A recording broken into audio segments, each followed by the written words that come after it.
साम्राज्य, सामान्यांचा असामान्य आवाज।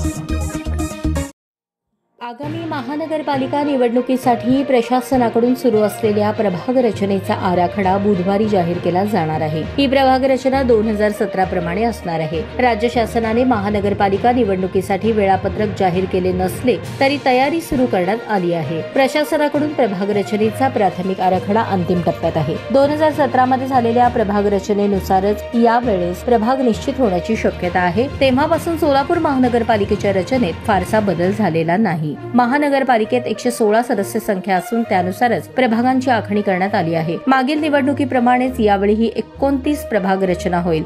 दरम्यान आराखडा जाहीर होण्यापूर्वीच सोशल मीडियावर संभाव्य प्रभाग रचनेबाबत चर्चा रंगू लागली आहे। काही ठिकाणी राजकीय गटांकडून आपल्या सोयीची प्रभाग रचना व्हावी यासाठी प्रयत्न सुरू झाल्याचे बोलले जात आहे। तथापि अधिकृत आराखडा बुधवारी जाहीर झाल्यानंतरच सर्व संभ्रम दूर होईल। सोलापूरकरांच्या दृष्टीने ही प्रभाग रचना अत्यंत महत्त्वाची ठरणार असून आगामी निवडणुकीसाठी राजकीय समीकरणे ठरवण्यात तिचा मोठा प्रभाव पडेल।